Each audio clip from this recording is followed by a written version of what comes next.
Welcome, ladies and gentlemen, to the F6P NFL DFS Kickoff Show. I'm your host, Keith Flemming, joined as always by my brother from another mother, sporting his New York Giants, who are up 3-0. Let's just stop the game, Joe Matz. Yeah, that's right. Call it. Stop the count. You're 2-2. The Cowboys are 1-3. Let's move on. Me and Joe each week get you set up for DraftKings cash games. We go through position by position. We are coming off a very good week, highlighted by, I didn't hear very many people besides us, Joe, banging the drum for Andrew the Ginger Dalton. Red Rifle. And Deontay Johnson, who we really did. I added it up. We spent 9 minutes talking about the two of them on last week's show. So, yeah, we're going to take a little victory lap for a second here. That was a good call by us. Not a good call for Bryce Young. Yikes. But we will talk about Dalton here in a second. Real quickly before we start, be sure to follow Fantasy Six Pack on YouTube and other social media platforms, as well as give me and Joe a follow. That's at Keith Flemming, at Joe with an extra E, Matz. And be sure to check out the Sunday Social Show, where at 12 o'clock, or excuse me, actually they start, I believe, at 10:30, an hour and a half of gambling, start sit advice, and then me and Chris Robin finish the last hour talking DFS, where, again, I talked up Andy Dalton and Deontay Johnson. So if you think I wavered between Thursday and Sunday, you are wrong. And then be sure to check out fantasy6pack.net, where there is a ton of amazing content, as well as want to give a shout out to our fearless leader, Joe Bond, who, did you see, Joe? He is third right now in the PFF. It is, or right in the or what site is it? They do the rankings for. Why am I blanking? Is it PFF? I think it is PFF. No? Fantasy Pros. I was going to say. Country Bumpkin.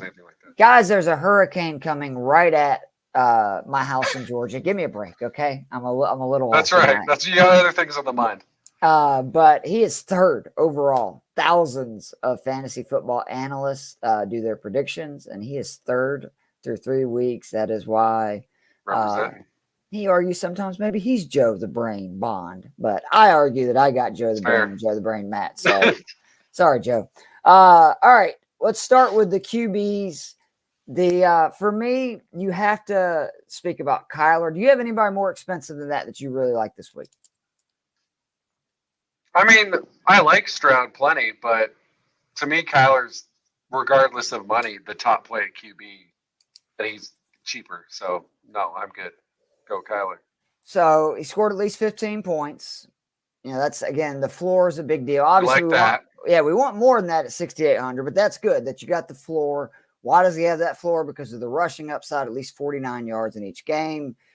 This Washington defense, yikes. We picked on them all last year. If you remember, especially down the stretch, once they traded their two edge rushers, they can't stop quarterbacks. They can't stop wide receivers, particularly number ones. We'll talk about that here in a little bit. They are dead last versus opposing QBs. Remember, this is a team, again, allowed the most passing yards and passing touchdowns last year. They have improved in passing yards. They're third in that. They're still dead last in passing touchdowns through 3 games. And if you want to hear a stat, Daniel Jones, Joe Burrow, and Baker Mayfield all finished 8th or better on DraftKings at the QB position when facing Washington. They combined for 9 passing touchdowns playing Washington. In their other 6 games combined, they've combined for 6 passing touchdowns. Not good when 3 games versus Washington is greater than 6 games versus their other opponents. So Washington's just super friendly to fantasy quarterbacks. I will admit that we're going to discuss it when we get down to some of these a little bit cheaper than Kyler guys. A little concerned about the McBride thing because, I mean, how important do you think that is to Kyler's potential?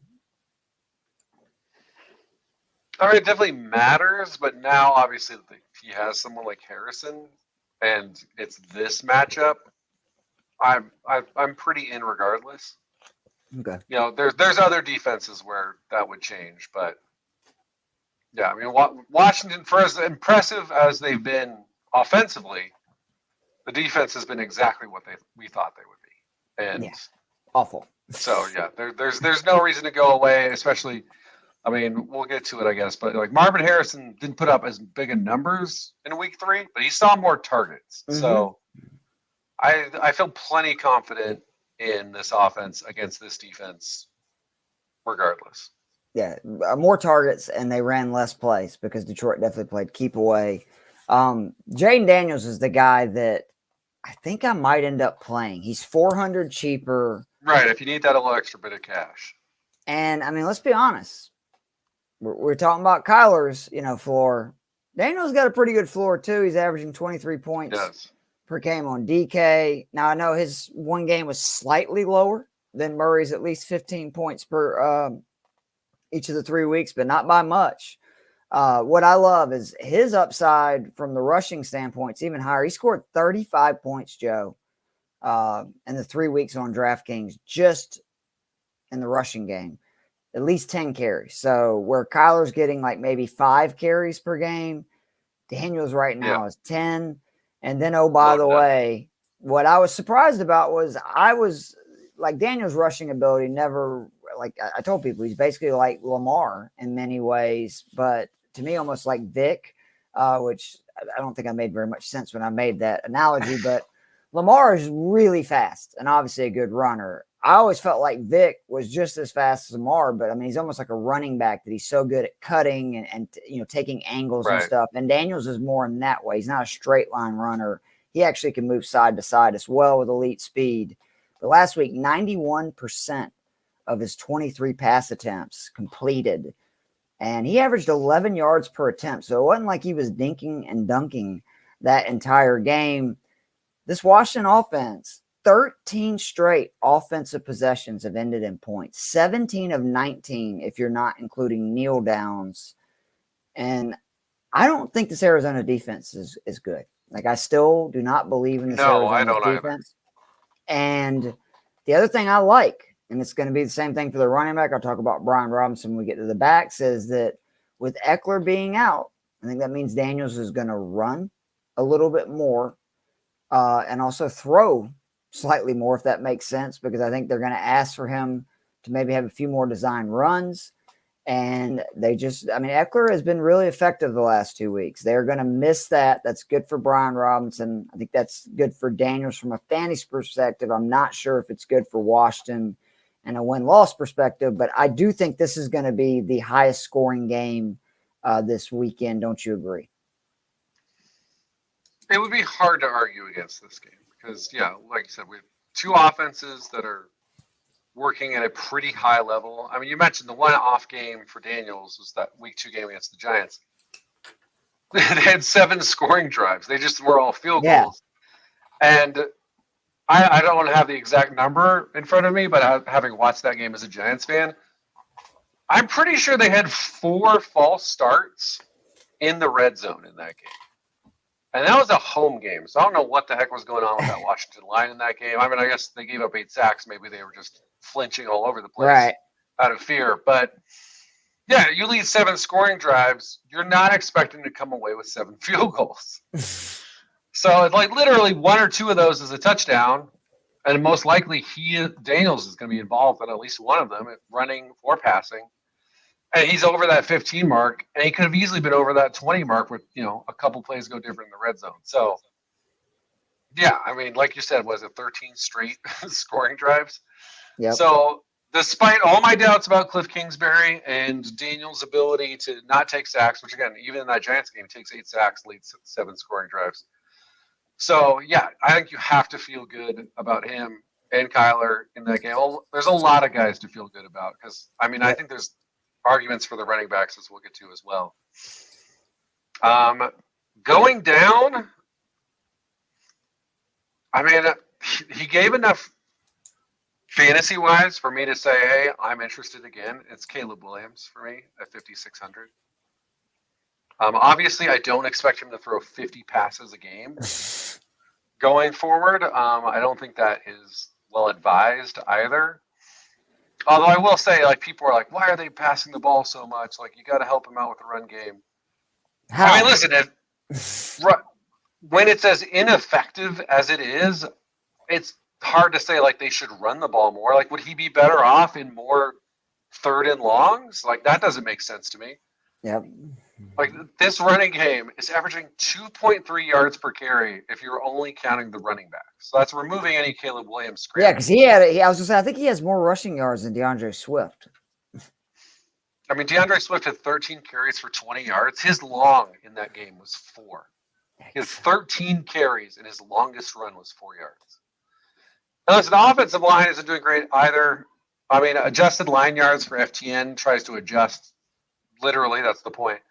For what is the line providing versus what you're actually getting? Even then, it's 2.9 yards for them, and then but the actual yards per carry is 2.3 because DeAndre Swift has been awful. He should not be carrying the ball. He should not be the lead back anymore in this offense. Give the ball to Khalil Herbert. God dang it, that's our guy. Roshan. Either one. Supposedly Roshan's going to get work this week. That's the report. That seems to be the vibe as that game went on. That happened as well. Again, 2 guys who were on the team last year. I don't know why they felt the need to give DeAndre Swift money. I did just see someone tweeted out a comparison in the first 3 games, Swift in the Eagles offense and Saquon. Yeah. And it's not that vast a difference. Yeah. Which just speaks to how good that offensive line is because unlike Saquon, Swift is lost without a good offensive line. Yep. Saquon had to deal with that for his entire career in New York. It's Detroit 2.0 all over again. But the overall point is, no, I don't think they'll throw it 52 times this week. I don't see how you're not trying to drop back 30-plus times, regardless of the game. Like, yeah, I think you'd be worried, be like, oh, well, what if this defense was just been pretty good for the Bears? What if they take advantage of the beat-up Rams? Slow scoring game. Like, there's possibility that happens, but again, when you're running so inefficiently, I think you're just going to have to continue to pass the ball. And the Rams are not been stopping anyone through the pass. I mean, week 1 against the Lions, pretty reasonable. Last 2 games, 266 yards to the Cardinals, 292 to the Niners, 3 touchdowns, no picks in both of those games. So last 2 weeks, 6 touchdowns, over 550 yards. They also gave up 94 yards on the ground to running backs to quarterbacks in those last 2 games. So you've got a defense that's not containing quarterbacks who can run. They've given up multiple passing touchdowns the last 2 weeks. Caleb's already had a 40-yard rushing game, so to your point. And then it seems like he's getting better and better with the receivers. Adunze had a nice game. DJ Moore had a good game. Cole Kmet had an awesome game, which, we're starved for tight end games that go well. Yeah. This is definitely one I'm looking forward to. I'm hoping that the Rams offense is functional enough, which, they were against the Niners, that we can really, get a surprise shootout going. But again, regardless, the Bears didn't score any freaking points last week. And we had a 300-yard game from Caleb Williams. So regardless of how it plays out, I think there's opportunity here, especially at a $5,600 price point. I like my boy just $100 cheaper, Justin Fields. I'm still a believer. This is arguably the worst defense in the NFL with the loss of DeForest Buckner. Caleb Williams had thrown for 267 yards and no touchdowns in his first game. And to Joe's point, he threw for 363 yards and 2 touchdowns versus this defense. The Colts D allowed 41 yards on the ground to Malik Willis in week 2. And Fields is coming off his best fantasy game by far. Versus the Chargers, touchdown on the ground, touchdown through the air, over 19 points. Like Murray, I know it's a little bit, right now it's a lower floor, but he scored at least 11 points, which there has been a lot of top quarterbacks who have had just absolute stinkers. Looking at you, Patrick Mahomes, there's a laundry list of guys. Joe Burrow, there's been guys that have had terrible games. So, again, at least 11.4. And what I like is he's done that with only 90 rushing yards on the season. So I think a monster Fields game is incoming. Maybe not this week, but I promise there's going to be a week that he rushes for 70, 80 yards and a touchdown. Right. If he keeps starting, then it's going to happen because he's too explosive in the run game. And why So not 100% with you. in a dome, Joe, versus a bad defense? Because again, I'm a maniac. Fields has played 6 career dome games, 6 passing touchdowns, 81 rushing yards per with 2 rushing touchdowns, 19.26 fantasy points per game, and he scored 17 fantasy points or more in 5 of 6. So makes sense. Fields, right? Fast quarterback, fast turf. Let's go. I really do. I'm leaning to Fields because I don't have to stack him. And then, if you want to play Pickens, I actually think Pickens is a good play this week. Or if you want to go even cheaper and go Austin, who I'll talk about Austin actually in my plays. I don't hate that, but I think you could play Fields naked and it makes a lot of sense. No Warren, Harris is banged up. Like I think it's coming. Do you want to talk about Dalton? Because I think we got to mention him when he's going to be this price in a game that I think they're going to be down too, right? 5,300, 300 yards, 3 touchdowns. This Panthers O-line is good. Like they proved it again last week versus a Raiders team that is able to get pressure consistently. To me, the Bengals defense looks good by the numbers. Remember, they've played Jacoby Brissett. For whatever reason, they have Mahomes' number, which I can't totally understand that when you look at the game before and after that. But a rookie throwing for 250 yards, completing 91% of their passes, no matter how good they are, not a good sign, right? Like that shows you can get at the secondary. And what I like about Dalton the most is this Bengals offense is humming. Like we talk about the Commanders offense, the Bengals have only punted twice in the last 2 games. They just got Higgins back. Like I think the Cincy offense is about to go on a tear. And that means I think the Panthers are going to be down because their defense is really bad. I still believe that. Like just because the Raiders couldn't score on them doesn't mean the Panthers D is bad. And I think that if they get down, you're going to see Dalton. We saw him throw it 50 times for this Panthers team last year. I just think at this price, he's still extremely intriguing. Oh yeah, unsurprisingly, after our success last week, I'm with you on this.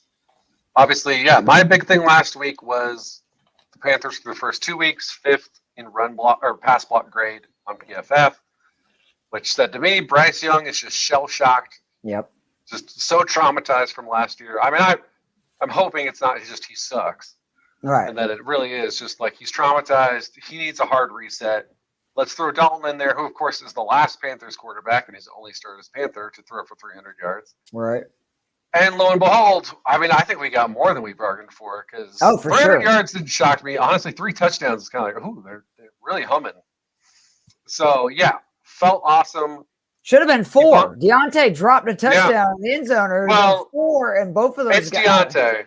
I know, but I was so mad. Like, I was so mad. Deontay is the ultimate giveth and taketh away wide That's receiver. Fair. So it's very fair.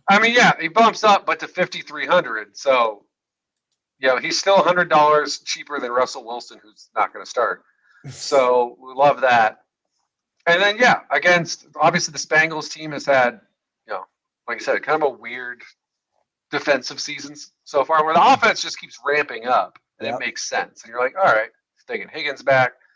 Like you said, I think there's a very good chance. If history is anything to go by, Bengals always seem to start slow and then get better, especially when you actually bring T. Higgins back. So, I think they're going to score a lot of points against the Panthers defense that, this is not a Panthers defense that is secretly very good. They're not. No. So, I think the Bengals score a lot of points. Like you said, Dalton drops back 40-plus times. We will not be surprised. We just saw this Bengals defense get torn apart. Granted, prior to that, they've had some good games. But key to me again, look at the line play. Panthers bumping up to 4th now in pass blocking grade on PFF. Bengals 28th in pass rushing grade. So there's always the chance Lou Anarumo schemes up some amazing thing. Although honestly, I don't know. Against Kansas City, because of course that happens every time. And then otherwise, obviously a disaster against Washington. But also, if there's any hidden wrinkles you're waiting to bust out, you're probably not busting them out against in this Carolina. Panthers game unless you absolutely have to. That's very fair. So yeah, I'm with you. He might be in more of my lineups this week, but just because I'm so angry that I didn't just put him in every single lineup last week. So yeah, I might throw Caleb in there. I can make a good Fields argument, but there's a good chance that I'm going to have some higher end, just targeting one or the other in the Washington Cardinals game, and then otherwise I'm just going to go super cheap and load up on Andy. Yeah, I like that, and again, I know Deontay went up, but with Thielen being on IR, really intriguing stacking options again, where you can have Leggett, you can have Mingo. There's a lot of places you can go, and those guys are so cheap if they do anything, score 10 to 12 points, and Dalton has another good game, you're in really good shape. If they end up having, say a great game where they score 15 to 20 points and Dalton has a good game, let's go. So yeah, let's go on to the running backs. You don't have any more, do you? No. All right. Is there anyone even starting below Dalton? I mean, I hope not. I guess Malik Willis is the same price, but assuming he does start again, I want not versus that dude. No, I don't want anyone going up against Brian Flores in that Vikings defense right now. Like that's a hard pass. Yep, I'm with you. All right, the backs.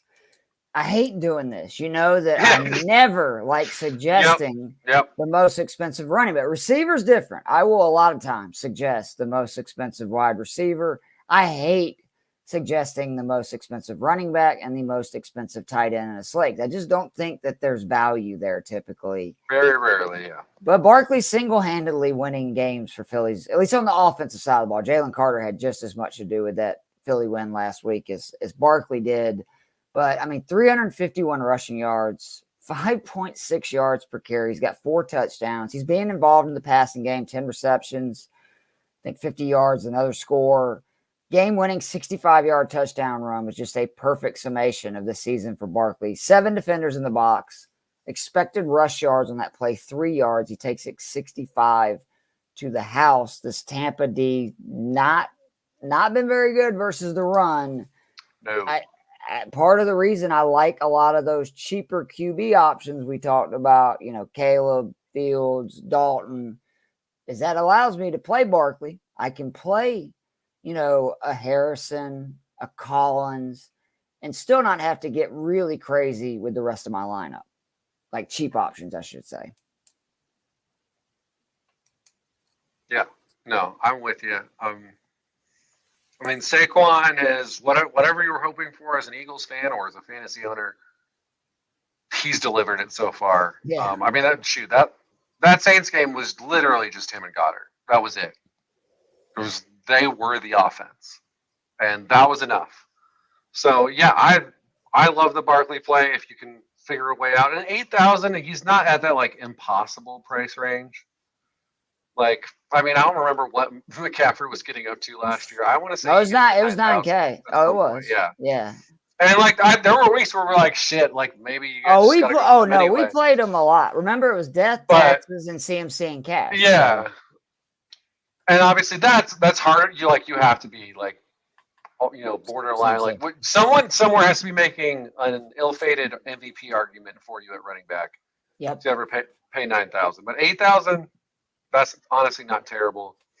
The other expensive guy that I'm kind of looking at is Bijan, because I think Saquon kind of showed you with New Orleans that that solid ranking against running backs right now.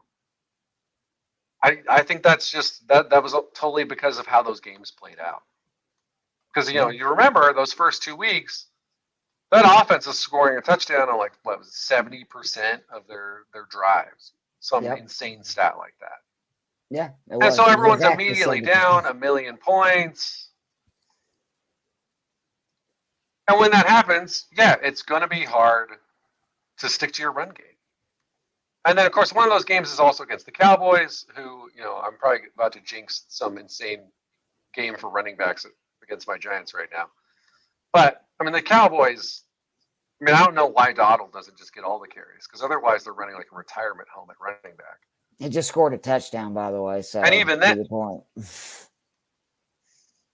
He's got a receiving. And even then, it's like, I'm sorry, Joe. Go ahead. Yeah. So, but again, that's a receiving touchdown. Where, yeah, again, if you give it to the talented guy, better things happen. Lo and behold. But yeah, those first 2 weeks against the Panthers, who of course were an absolute disaster with Bryce Young, and then the Cowboys, who were also down 1 million points. They gave up 100 yards on 32 carries. Don't get me wrong, that's good. That's barely over 3 yards a carry, but that's also 32 carries over 2 games. Right. And then Saquon still, it was only 17 carries for the Eagles because their offense was not functioning for most of that game as well. It's 147 yards and 2 touchdowns. They've also given up 13 receptions on 16 targets the last 2 weeks against running backs. So even if they do fall way behind, I think there's plenty of opportunity for Bijan to catch a bunch of passes and have a solid game. But I also just think this is a defense that isn't nearly as good. I mean, I think they're good. I don't think they're like the elite of the elite, though. I mean, PFF O-line versus D-line advantage for run blocking. They've got Atlanta with the second largest advantage this week. Wow. The biggest advantage is one of the Monday night games, because we're doing 2 again, is Detroit versus Seattle, where Seattle's again, I think I talked about this last week, Seattle's back end is up there for maybe the best in the NFL. Their front end you can take advantage of, and also Detroit is like the best offensive line in the NFL.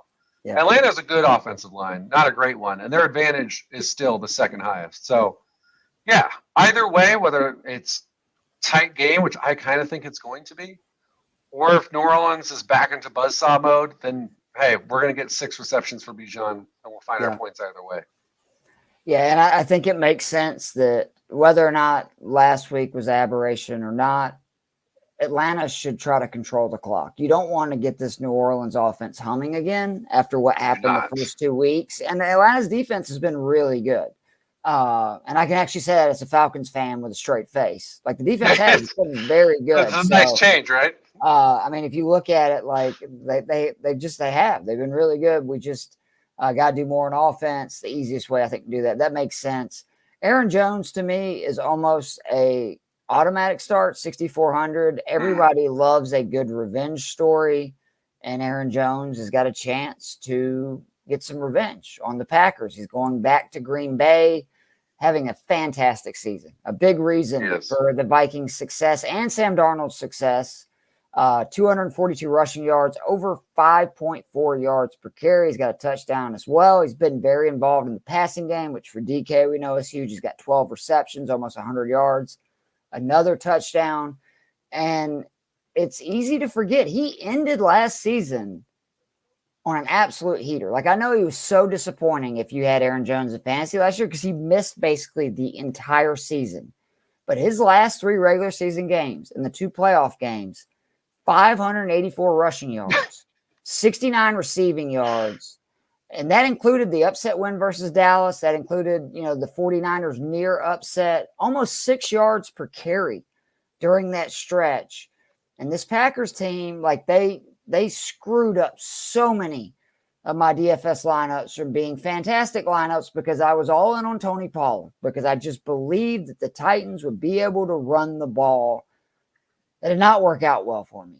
That does not mean I still don't think this Packers defense struggles versus the run. Because remember, Barkley, humongous DraftKings day, 132 total yards, 3 touchdowns in Brazil.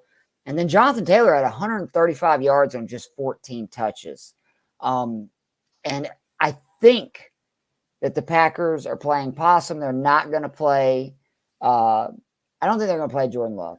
That would be a rough re-entry. Right? Like that just doesn't make sense to like put him in danger against right now the best defensive play caller in the NFL. Well, if that happens, that's really good for Aaron Jones. I think the Vikings, they're okay with playing that kind of match, right? They're okay with the slugfest. They don't want to get into a shootout. I think that just means more Jones, less Darnold on the run. Because if you look, Darnold has been inside or at home for all 3 of his first 3 games. You're going outside, Lambeau Field. Aaron Jones is, extremely comfortable there. So I really do. I love Aaron Jones at 6,200 because, I mean, the real reason he has not seen more carries is the Vikings have controlled and got up so big that late they're handing it off to Ty Chandler. Like in the fourth quarter, I do think this game's going to be close. It's a division rivalry. So I really do like Jones. I think he's a very fair price guy at 6,200 or 6,400, excuse me.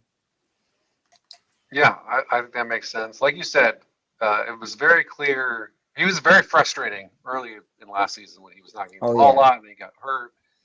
And then, it came back with a vengeance. And, if you just give him the ball enough, good things continue to happen. And in a game like this, too, listen, Sam Darnold's played well, but he still does the Sam Darnold, I'm just going to force this ball in there play. Yep. Division game means a lot. Mm-hmm. Yeah. And like you said, revenge factor for what it's worth. I really like going with Aaron Jones there. And I think you could kind of argue it either way with the quarterbacks. Like you said, it could be Love coming back off of an injury to face Brian Flores, which is scary, or it's Malik Willis, who, as well as he's played, this is a different beast. Yep. Going against this defense. So, you can feel good really either way there. I would throw James Conner in, and I'm hoping. Yep, I like that play. Because of the 3.5 points last week in the game we thought would be a shootout, that was kind of the big miss for anyone who wasn't betting the under on that game, in which case you breathe easy that entire game. But, this is a Cardinals team that likes to stick with the run. Again, those first two games, 37 carries for 172 yards, touchdowns in both games. James Conner, generally Mr. Reliable. And, do I think Washington's defense is worse against the pass and the run? Absolutely. But, hey, if the Cardinals score a bunch of points, they're going to want to run the ball. James Conner's going to be that guy. And, I just don't – even if it plays out like the Bengals game where Washington gets out to the lead, they're kind of leading the entire game. I don't see a situation where this becomes an out-of-hand Washington win, in which case Conner is going to be involved. And, I just think there's going to be there's always a chance Washington gives up 3 40-yard touchdown passes. But assuming they don't, there's going to be red zone opportunities, and we know that's always James Conner. Yeah, oh, yeah. So I put him right in there. And then a little bit lower, again, Brian Robinson. Yes. Who's he's had an interesting, if you look at the point totals, it doesn't tell the same story as the rushing yardage totals, where he has 40 yards, 133 yards, and then 33 yards. So we'll see if this week locks him in as one of our every other week guys when it comes to rushing yardage. But the 2 weeks where he didn't get a lot of yards, he scores touchdowns both those weeks. So he's hit double digits every single week.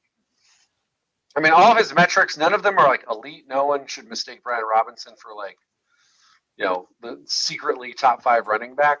But it's all just super solid. Juke rate, so that's basically the same as his tackle rate. 16th breakaway run rate. He's 13th. So he's just really solid numbers across the board. And again, Cardinals defense, one of the few defenses I'd say we think it's better than is the Washington one. Either way, as confident as we were in last week's game, which turned out to be wrong about Detroit, Arizona, I would be more surprised if this game turns into a 20-13 game. Well, Detroit just played keep away. Detroit decided, and Dave Eddy deserves a lot of credit because when we talked Saturday night, that's what he said he goes, I think Detroit is going to try to pound the rock. It's going to be a Montgomery. And that's exactly what they did. They ran it where they run it. The two guys combined for 188 yards on the ground. And even also both of them were involved in the passing game, 37 receiving yards. They just took the ball out of Arizona's hands, which is smart because this offense has been really good. That is what you would want to do. Absolutely. And I think that Washington can't do that. I like Robinson, but I don't see them just pounding it 35 times, especially, again, Eckler is out. Yeah, with Eckler being out. Score. Yeah, because he's only caught 2 passes on 4 targets the last 2 weeks as Eckler was heavily involved in the passing game. But this is a guy, Robinson, his last 6 games last year, 22 receptions, 231 yards, and 2 scores. So he can catch passes, and I think he's going to be asked to do it. That's why I really like him this week is just I assume he's going to be on the field for a majority of the snaps. 90% snap share potentially. And week 1 against Tampa Bay, he catches 3 of 4 for 49 yards. So it's not that he's incapable. It's that when you have Austin Eckler, that's what you're going to use Austin Eckler for. Otherwise, what's the point? But yeah, he's already a guy who's seen at least 16 touches in every game this year. I don't see any reason that stops. And yeah, there's the potential that we're getting 20 plus because of Eckler's absence. So yeah, in a high scoring game, clear lead back role, you got to like him. And he's also been getting basically all the red zone touches. I know Daniels obviously has scored some, but like I've seen both of his touchdowns from the one. The Cincinnati game, he got 4 tries or he wouldn't have got in because like I actually ended up losing that matchup versus a buddy of mine in a league, but we had a very close matchup and he was so upset when I think it was like 2 defensive penalties from the Bengals where he got stuffed and they just kept giving it because I kept thinking, great, here comes the Daniel sneak or here comes the passing play, and they just kept pounding Robinson. I don't like this because he's one of my least favorite running backs, but Zach Moss, 5,900. I knew as soon as you started with that. I mean, I come on, it's the Panthers. Like, I know last week. It is, like 100%. I'm taking the L. I'll go ahead and tell you on Zamir, I was wrong. It was one of the guys I hyped up. It's a running back you could take late. He's the Raiders. Awful. That was one that we had a few games last week where we're like, if it doesn't happen this week, it's not happening. And I think that was Swift, and that was the entire Raiders run game. Yep. Maybe both Bears. I have a little hope for the Bears because I think switching the running back could bring some life there. But like this Raiders offense is just not going to be it. Panthers are allowing nearly 5 yards per carry on the ground, 4th most points to run it. And really, this is all it's about. Similar to Robinson, it's volume because Chase Brown has actually looked better, but 75%. Definitely more explosive. Moss has seen 75% of the snaps, 83% of the snaps in the red zone, which is even more important. 70% of the team's rush attempts, running routes on almost 60% of the passing plays. And he scored 20 points on Washington, who is a better run defense than Carolina. Like they just are. And that's kind of been the issue is last week, and it's why, part of it, White was horrible, but I'm saying that they got up. And so, the Raiders really didn't even get to pound the rock. Like they just didn't get that chance. They jumped all over him with Dalton. I'd be shocked if the Bengals don't score 25 to 30 points in this game. And I just think there's a good chance you get a cheap Moss touchdown. If they end up getting up big, which could happen, I could see them just leaning on Moss in the second half because, we've seen what happens when Higgins, Chase, Burrow, these guys are injured. Let's just give it to Moss. So I think Moss at 5,900 is, Akers at 5,300 is the one other guy that I feel like good about with the volume if Pierce and Mixon are both out. But like to get a guy under 6K that's getting like 70-80% of the snaps / rush attempts, especially on a team that you think is going to score points on a bad defense, like that's what you're looking for in cash, in my opinion. Oh, 100%. Yeah, like you said, Zach Moss, he's not inspiring. But listen, Zach Moss, his whole thing is like he's the don't fuck up running back. Exactly. Where he's going to do what you ask him. He's not going to do anything more because it's not like he's lazy. He's just not capable of it. This is just an okay athlete, but he's big. He's going to get the job done relatively. Like you said, sometimes it takes a couple of extra opportunities.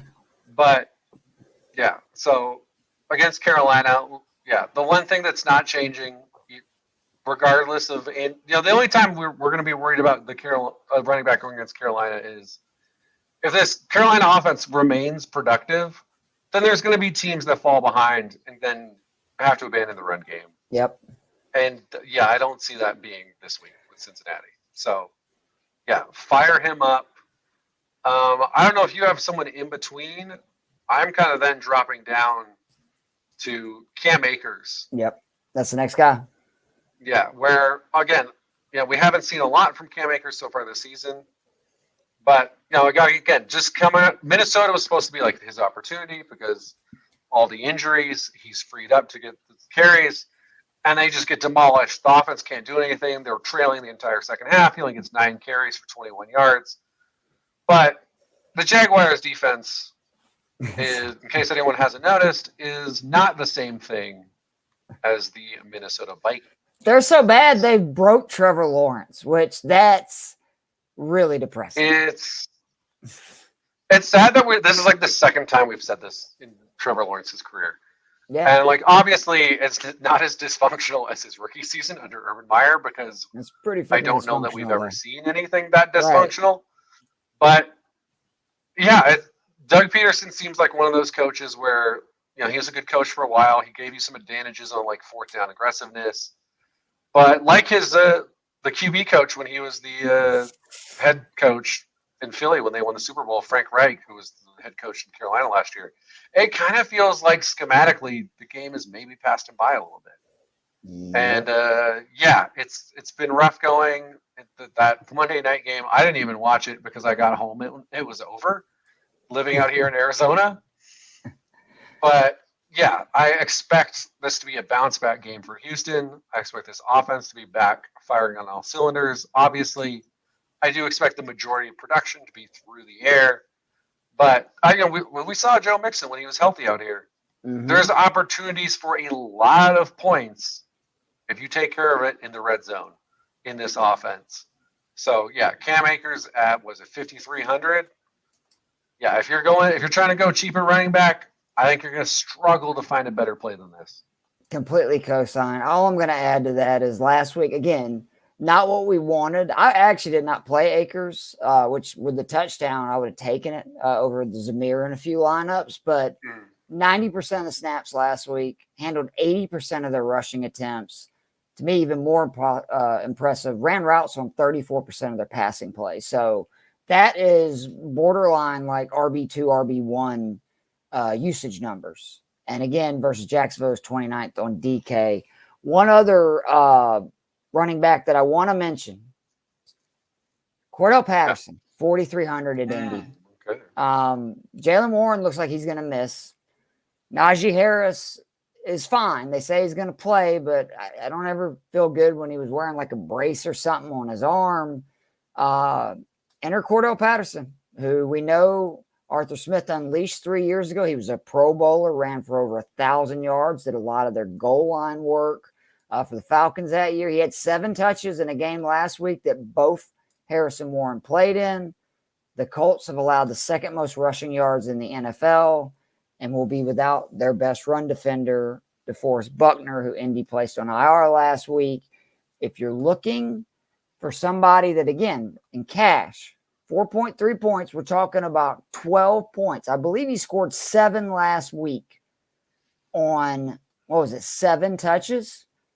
Say he gets 10 to 15, he could easily get 12 to 15 points.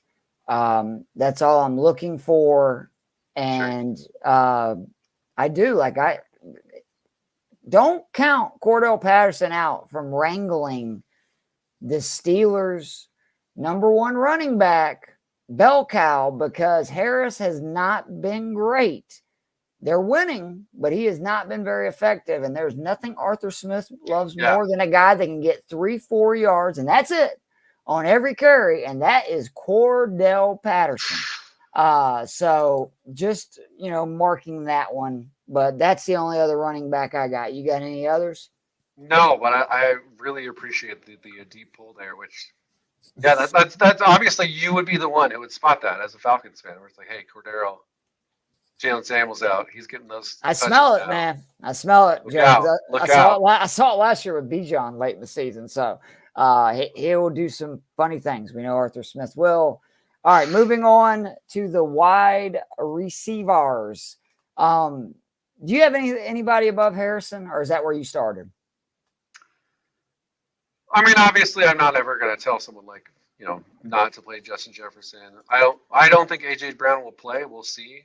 Their bye week, the Eagles' bye week is next week, so yeah, it would be dumb. I don't really understand why they would risk that versus just getting the extra 2 weeks. Obviously, hey, Jamar Chase, that offense is working again. But yeah, to me, it's Marvin Harrison's the main guy I'm looking at in these high price guys. Like we alluded to earlier. Week 1, 3 targets, 8 and 11. the last 2 weeks. So he's only caught 9 of 19 targets the last 2 weeks. 194 yards and 3 scores, though. That's pretty damn good. Yeah, he's put up 49 points over those 2 weeks while connecting on less than half of his targets. So, and it's like, hey, if you're going to get right on the target part, because again, everything else is there, it's just catch more of the targets. Yep. This Washington defense, oh my Lord. 9 touchdowns given up to receivers this year, which again, I don't think you counted off the numbers this week, but passing's generally been down. 9 touchdowns to receivers, 4 22-plus fantasy point games in 3 games. Chase, Evans, Neighbors, and Chris Godwin, all with big games against this defense. Why would it stop now? Number 1 wide receivers, Mike Evans, Malik Neighbors, Jamar Chase, 21 receptions, 307 yards, and 5 touchdowns. And look, if you want to make the argument, those are 3 of the best wide receivers in football. Very fair. But again, to combine, because I want to show people how bad Washington's pass defense is. Those same guys in their other 6 games only have 8 more receptions, 29 to 21. They have 27 less yards and 3 less touchdowns in 6 games than they do in 3 games versus Washington. And that's not even counting Godwin, who, your point, had actually the monster game in the Tampa-Washington matchup. Chase and Neighbors, by the way, were top 5 overall on DK for the week. And they're so bad. I mean, you kind of have to. That's really all you need to know. Nico is right there, though, man, because Jacksonville also really bad. Nico is being heavily targeted. Tank Dell potentially is going to miss this game. Joe Mixon is probably going to miss this game. He's seen 28 targets, 18 receptions for 338 yards and a touchdown. I mean, I have to give you a huge victory lap. You were one of the first people that believed in Nico Collins that I knew. And boy, were you right. This guy is just a man among boys. But this comes down to a simple stat. I believe it was Jacob Gibbs who shared this. I want to give him credit. Jags run man at the highest rate in the league. Yep. Collins is averaging nearly 4 yards per route run versus man the last 2 seasons. Only Tyreek Hill and CeeDee Lamb average more.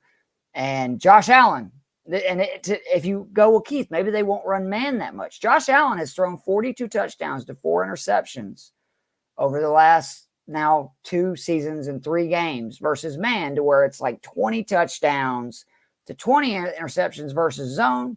Guess what the Jaguars ran against the Bills 65% of their plays? Man. They're going to run man. That's what they do. They're the only team in the NFL running over 50% man. I just can't see in a game, especially if Dell and Mixon are both out, that Nico doesn't absolutely feast. The Texans offense wants to get right because they got punched in the mouth last week. And it's going to be hard for me to sit Nico. Nico is probably, and he's $200 cheaper, which is where it's going to get difficult. Do I go against the Commanders, who are like the guarantee, or do I just try to go cheap everywhere and make sure I get both of those guys in line up? We'll figure it out by Sunday. I'm still trying to come up with that formula right now. Yeah. I have 100% co-signing. Like you said, once you see those man splits, it's hard to get that out of your head. On the PFF advantage meter, he's a 95.9. That is the second highest this week. The only person higher is Keenan Allen, who we've only seen in 1 week this year, and he's limited this week. I want him to not come back, right, Joe? Because I want to play Roman Doomsday, and I'm scared. Because then, there's 3 other guys in the offense who become much more interesting. Yep. When Keenan Allen's not out there. Although obviously if you want to roll the dice on Caleb Williams as a cheap quarterback play, that's fair. We'll take everyone we can get. Yep. But yeah, because of that, I would say Keenan Allen's pretty clearly the guy who you'd say, oh, this is the big advantage play. And he's reasonable. Better than those what corners. Is he, 6,100, I think, this week, right? He's not much. I was kind of shocked. Keenan Allen is 6,100. Yeah. The other thing, too, is Tank Dell questionable? Tank Dell is probably not going to play. He's probably playing. Probably not going to play. Yeah, they're leaning towards it. Looks like he's the thing is, even if he did play, Tank Dell's history against man is not what Nico Collins is. I mean, just this year per PFF's charting, 18 routes run for 17 yards. Now they have Nico having run one more route versus man and having gained 67 more yards on 3 more receptions. Hello. So, yeah, Stephon Diggs will still be fine against man, but Nico Collins is the guy on this offense who gets better against man. Yep. So, yeah, even if Tank Dell surprises us and plays, that would not, for me, really change anything as far as Nico Collins is concerned. Yeah, guy that we just mentioned, torching that Washington defense, Chris Godwin, once again. Now, he is limited right now, but as far as I know, it seems more precautionary. Again, this is a guy who has caught 21 of 25 targets. So it's the opposite of the problems that we're having with Marvin Harrison, where it's like, damn, if we just catch more of them. Yeah. He's catching 80%, which, again, we thought he'd be better going back into the slot. He's a touchdown every single week so far. And the Eagles don't seem like the defense that's going to change that. So far this season, the Eagles, 10th fewest points surrendered to perimeter wide receivers, 4th most fantasy points allowed to the slot. So, listen, maybe next week, I actually don't know who Tampa Bay plays next week.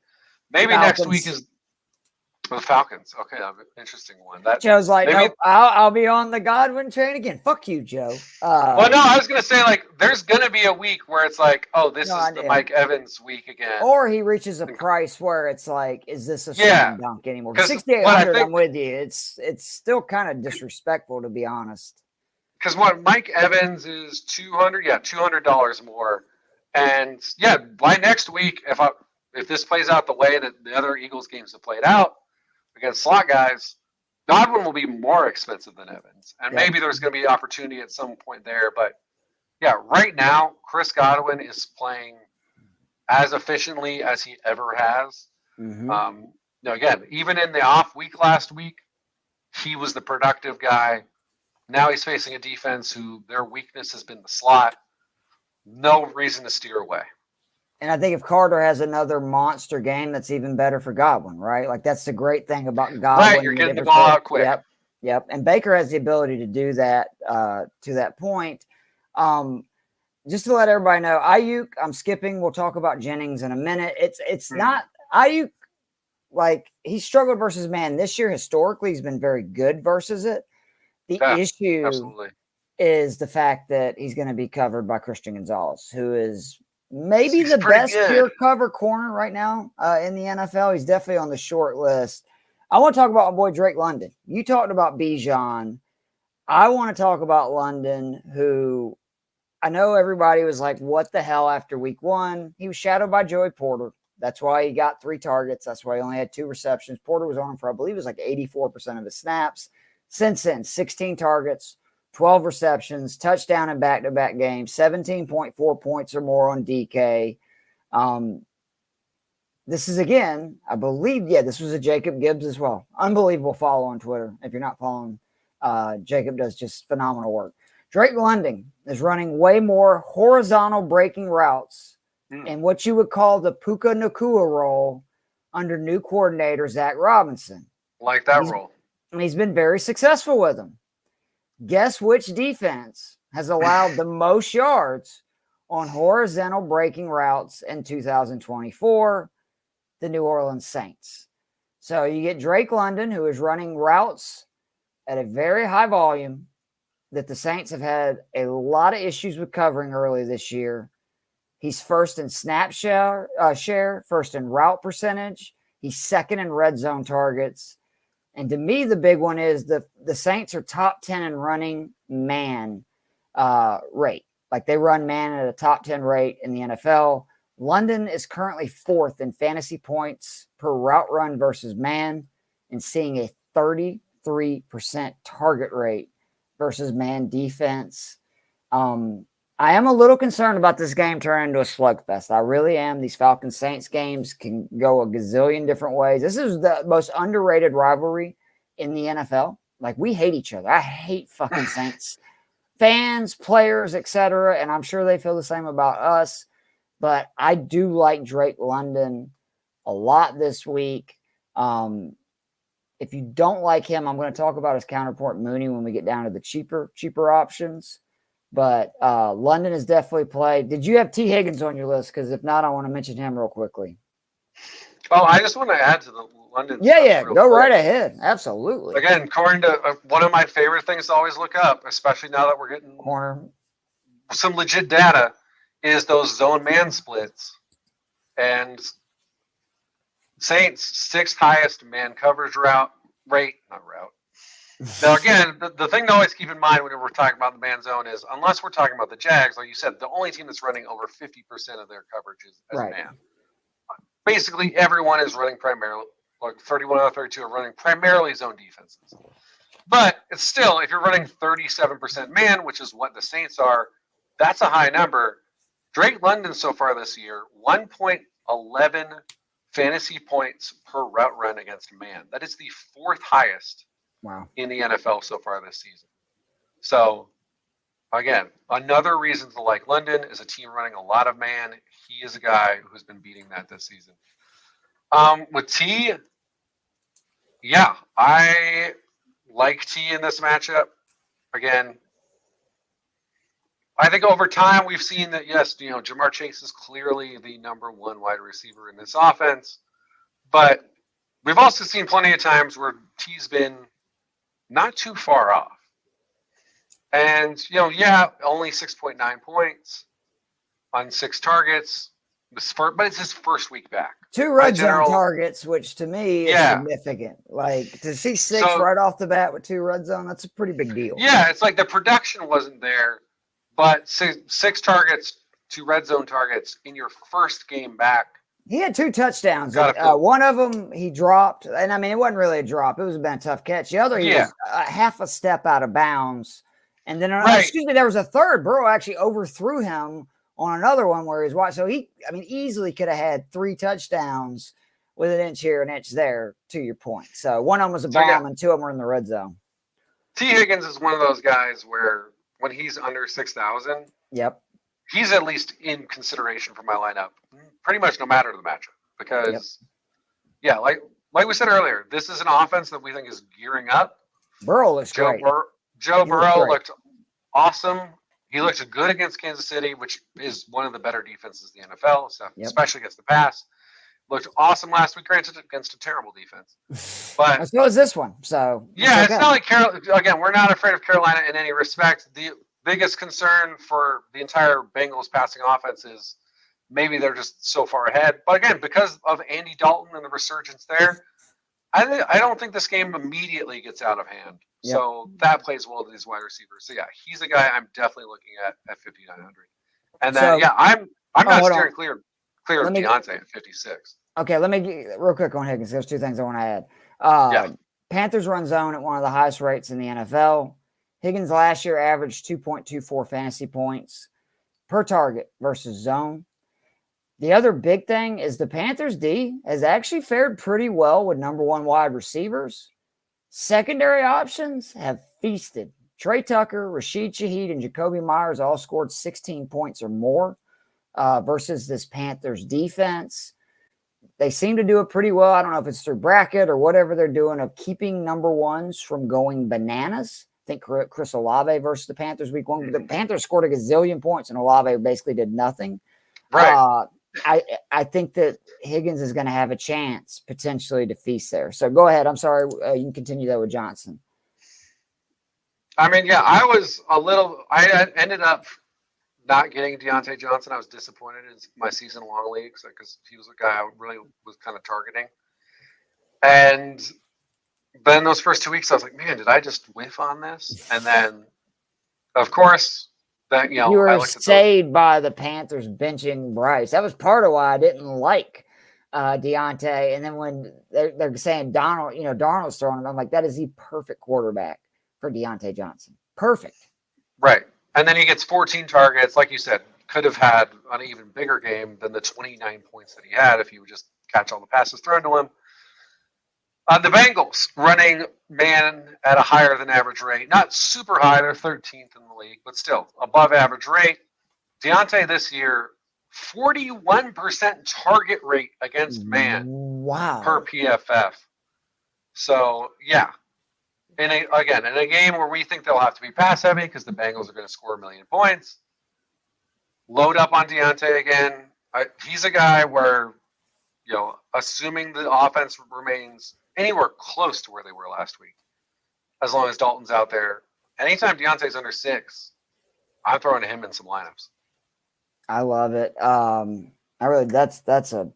I might have to reconsider because right now I'm looking at Jennings at 5,600 over Deontay, and I know people are going, "Wow, Keith, real original off of a 48-point game. You're going to go with Juwan Jennings?" It's like, did you put him in any lineups last week? I did. Yes, I did. Okay, I was very stupidly did not.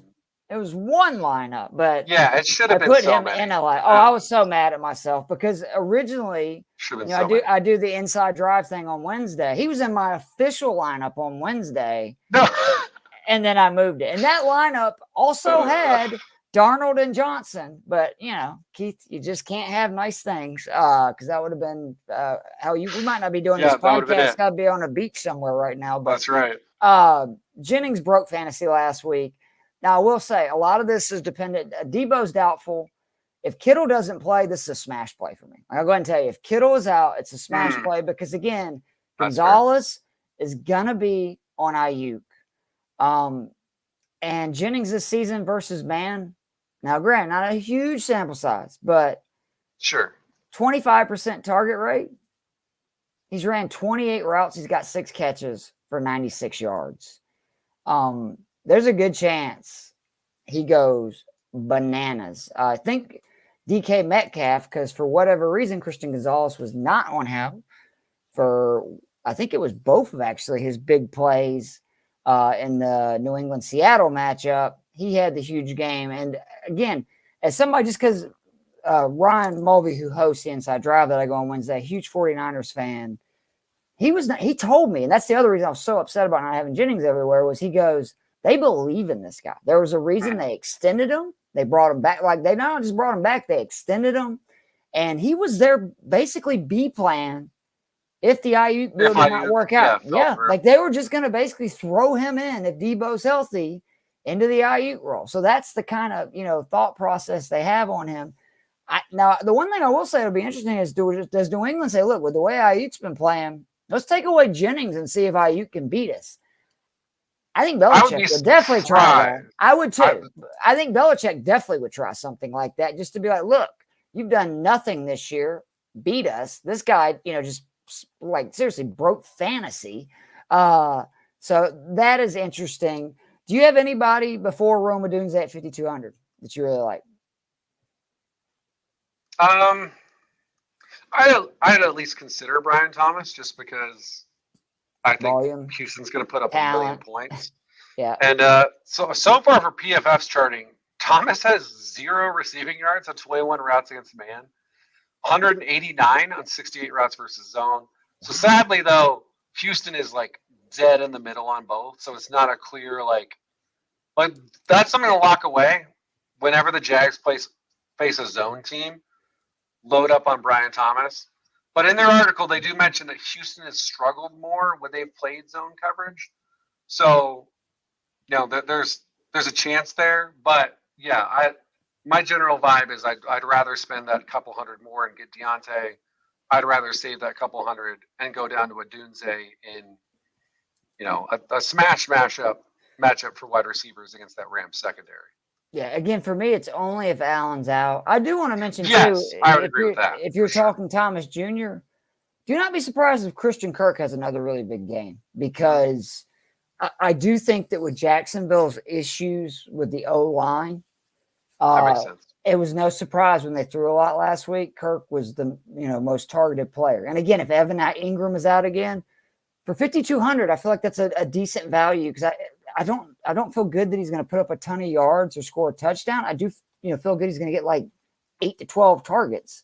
And if he catches 6-7 balls at 5,200, 6 catches for 70 yards is 13 points. That's not going to kill you. But again, Odunze, if Allen plays, because he's fared way better versus zone than man, the Rams run at the top rate, or one of the top rates in the NFL. 8 of his 9 receptions have come versus zone, and 155 of his 156 receiving yards. Ironically, his touchdown came against man, but it was a 1-yard reception for a touchdown. So if Allen is out, I think Odunze is a smash play. Yeah. I don't know if I'll have the guts to go Allen heavy in my cash lineups if he does play, but I am definitely going to have him in a lineup because everything I'm saying about Odunze is still true for Allen. Don't you think? Yeah, I think that's true. I mean, yeah, if Allen is playing, again, the whole risk becomes what's the distribution? Because the Bears do have a very solid set of options across the board. Yep. But yeah, if he's out, then yeah, I think you got to feel really good about the Odunze play. I mean, let's not forget, with how good Marvin Harrison and I guess even more so Neighbors through the first 3 weeks, how good those guys are. Odunze was at least like some people had him in the same realm as those guys, or at least you just Donald Trump me where you said some people when it was you, because you're the one that, right? For sure. I'm saying that there were other people with me though. I know. I just some people. I'm like, damn, Joe, you've been listening to Trump so much because every time I hear him say some people are saying, I'm like, he's saying that. Like I think there was probably, 50-50, 60-40 split between people who thought Neighbors and Harrison were on their own. Oh, I'm blanking on the actual word that I would normally use. Tier. Their own tier as far as it goes. And then Odunze was the level below. And then people who thought they were close. But like this guy led the college football in receiving yards last year. Oh, he's a beast. With those guys in college. So yeah, like he is very good. Hopefully this offense is at least figuring out their passing game. We'll see if they bench Swift and give their running game a chance. But yeah, if Allen is out, I really like the Odunze play.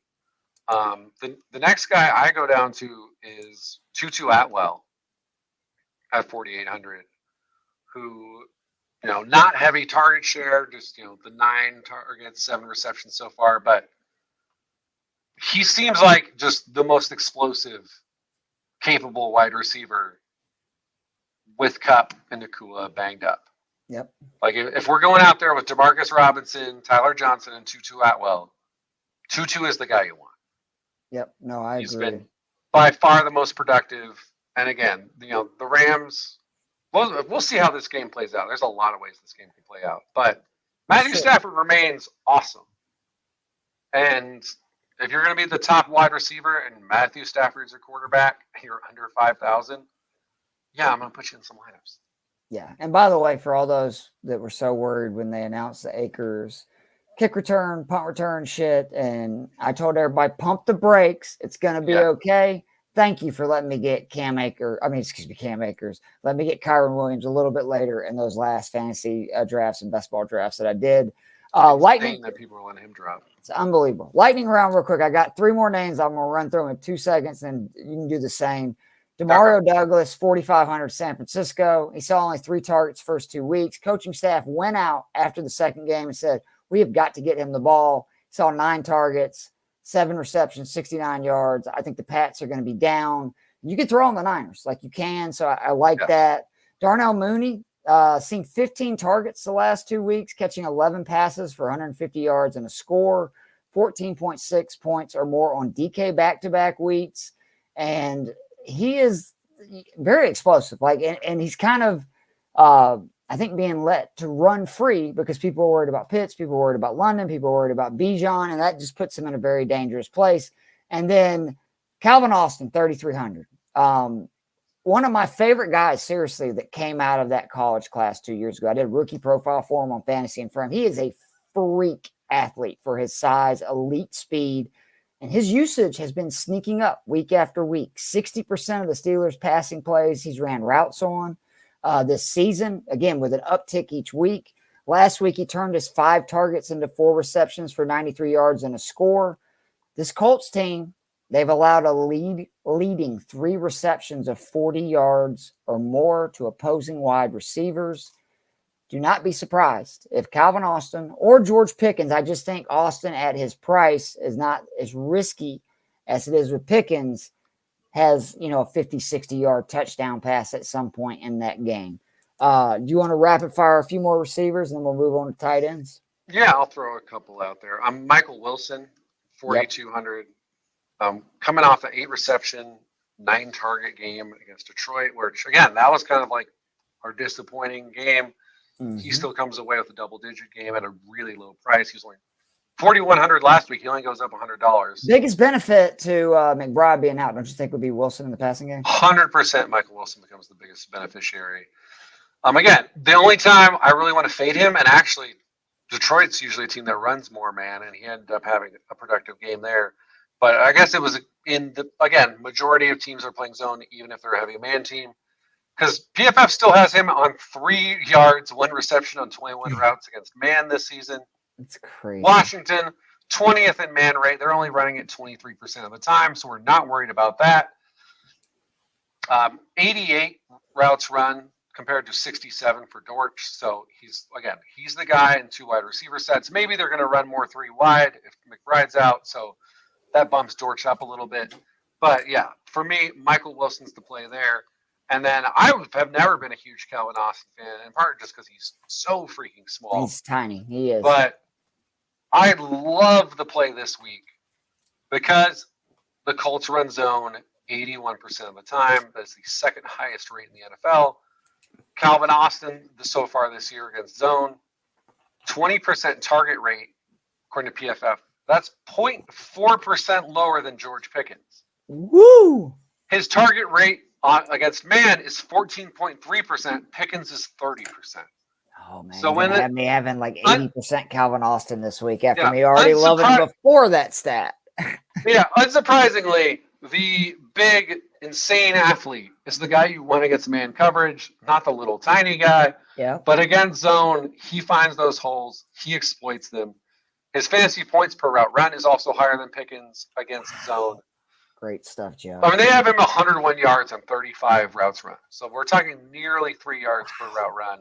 Great and that's stuff, on only 5 receptions, too. So if he actually gets a higher target share, he is a freak. I loved him coming out of college, man. One of those guys that took any play for a touch. Strong hands, too. Like, he can go up and get the ball. Like, really good player. Right. Just 3-point time. Yeah, in that price range of 3,300, where you're getting a guy who's playing the exact type of team that you want him to play against. Oh, I love it, Joe. Yeah, he's going to be in an insane number of my lineups. So those are the 2 main guys I'm looking at in the cheap range. Joe.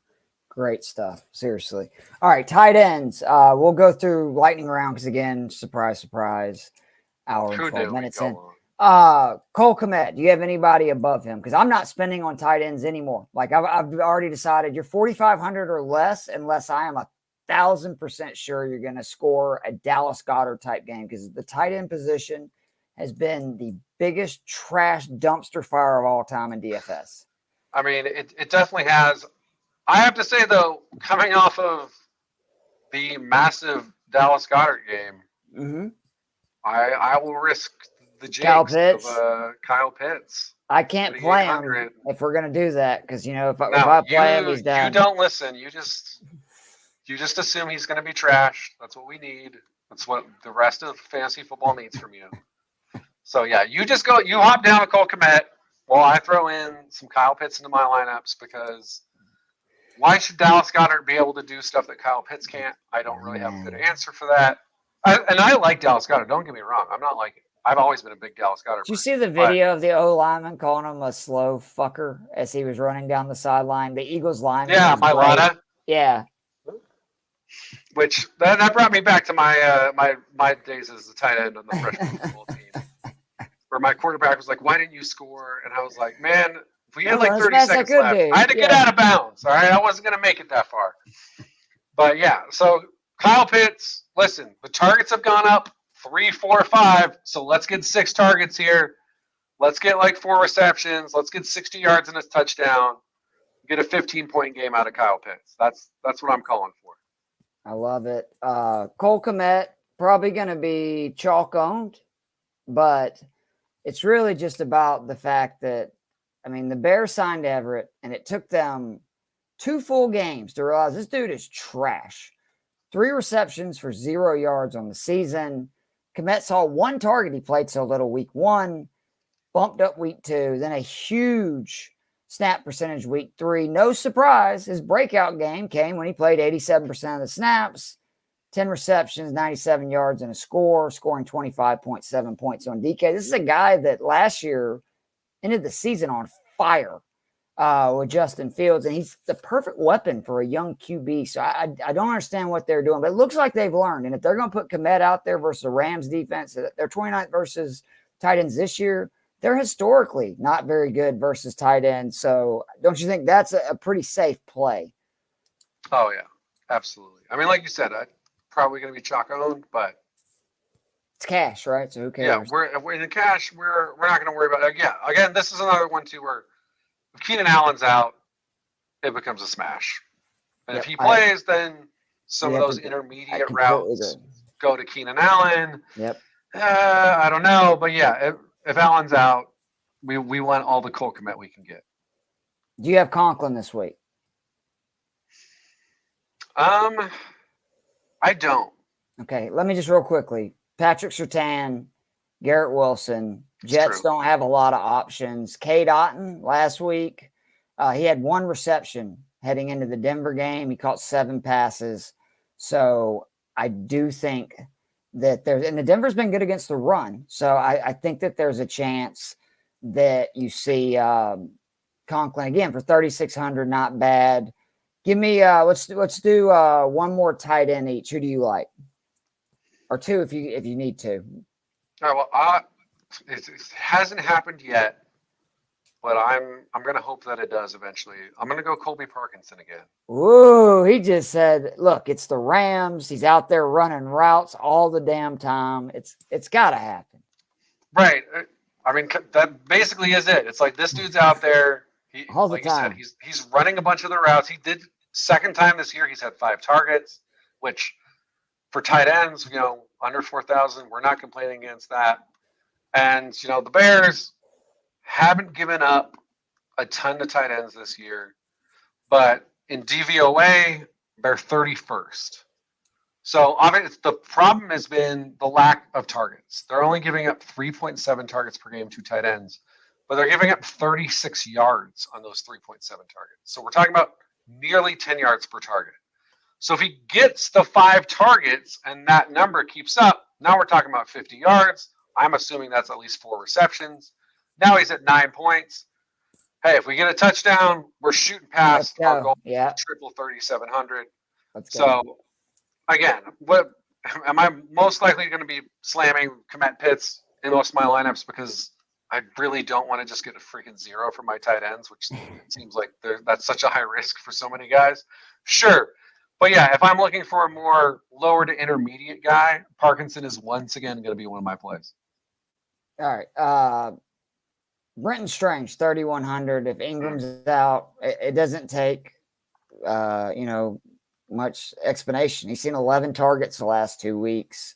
We expect Houston to stomp them. That's a smash. And then if you want to get really frisky, and I do, and I feel very vindicated because I was pumping the drum for Eric All during the draft process when he got drafted by Cincy. He's 2,500. Now, this is mostly for MME, but I'm serious. I'm considering in cash with the way tight ends have produced this year because it's 2,500. He is seeing a target rate on over 30% of his routes run over the last 2 games. That's higher than Brock Bowers. He's got 4 receptions in consecutive games. So the Bengals are flat out having him run routes because they want to get him the ball. Carolina's 30th in points allowed to tight ends on DK. So I like both of those guys as cheap dudes. No, I like that one a lot.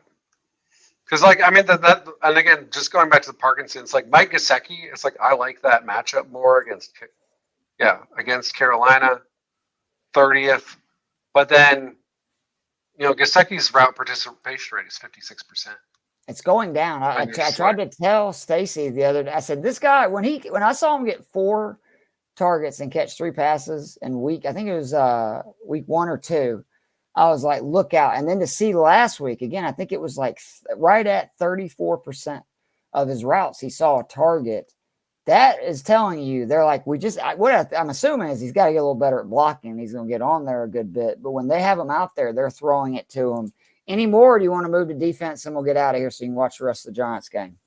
Yeah, let's just shoot over to defense and hope that the Giants are driving down the field by the time. Hopefully, we're in the red zone by the time we finish. All right, defense. I'm going to tell you, I got one. I'm going to do everything I can to get Minnesota 2,900 at Green Bay. I think it's extremely disrespectful that this defense is under 3K.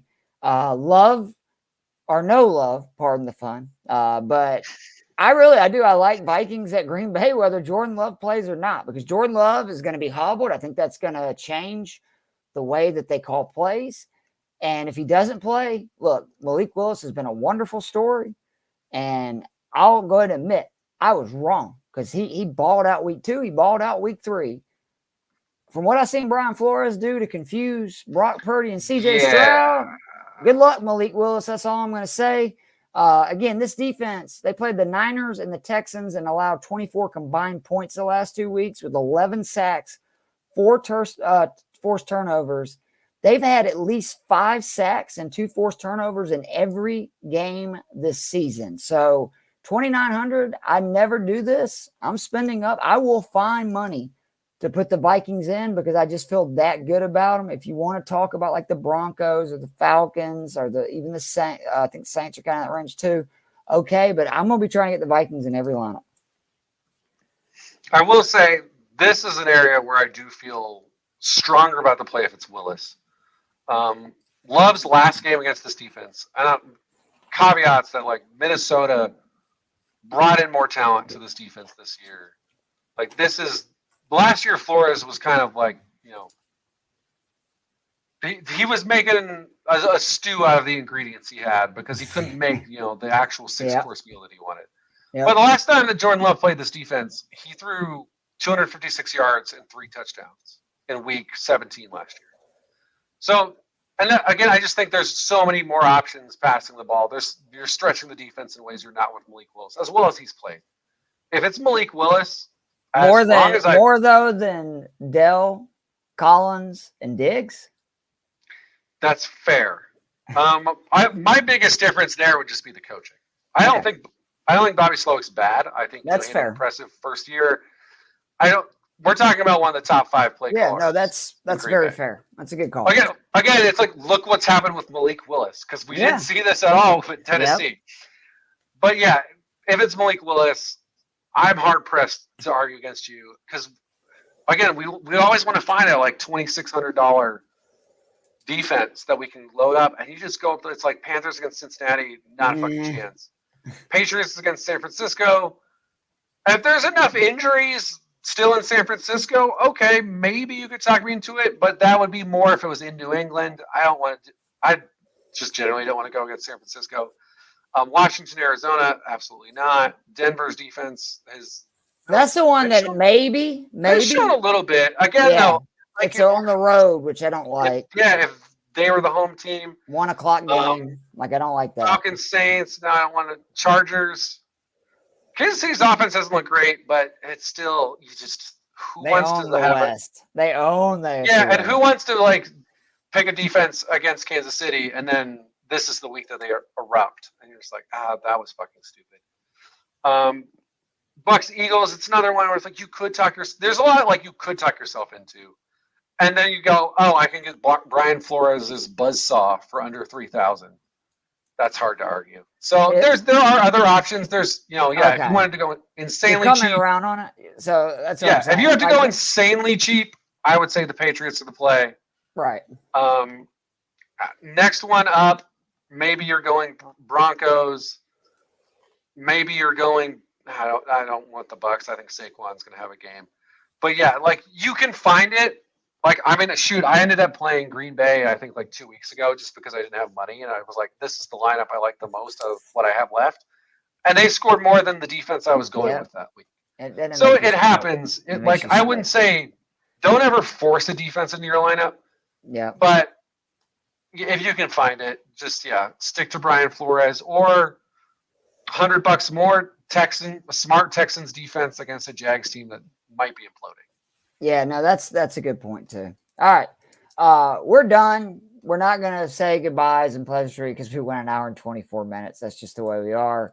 Joe, I love doing this with you. Be sure to follow Fantasy Six Pack on all social media platforms. Hope you guys have a monster week on DraftKings. We'll see you Sunday.